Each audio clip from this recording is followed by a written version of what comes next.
Сәлем достар, бүгін біз ұлттық тағамның бірі кітірлек бауырсақты және де шығыс өңірінің черпак атты тәттісін дайындаймыз.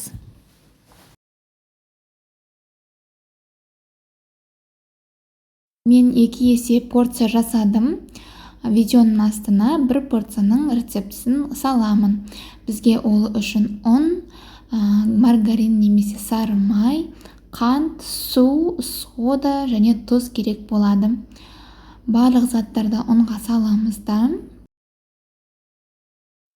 қатты қамыр илейміз.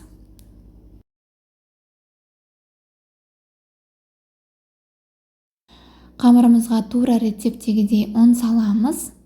Көп ұн салсаңыз кітірлек бауырсақтарыңыз шықпай қалады. Илегенде де тура осылай ұнсыз илейміз. Қамырымызды илеп болған соң 5 минутқа тындырып қоямыз. Қамырымыз дәл осындай қатты қамыр болуы қажет.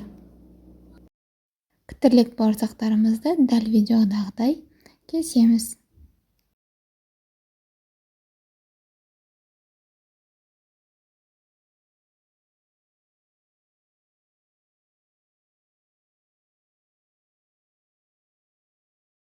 Ал черпакты дәл видеодағыдай дайындаймыз.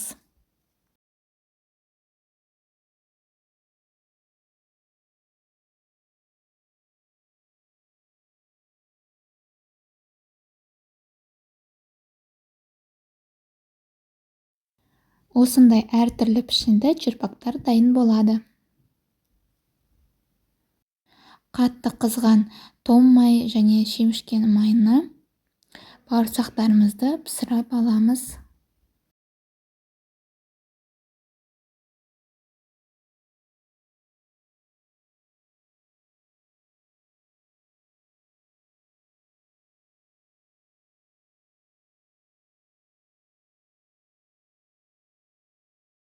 Дәл осы майға черпакты да қуырып аламыз.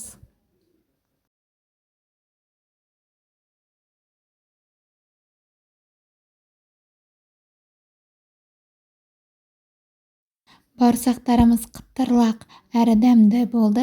Міндетті түрде жасап көріңіздер. Егер де видеом пайдалы болса, еңбегімді бағалап, арнама тіркеліп, лайк басып, комментарий жазыңыз. Сау болыңыз, ас болсын.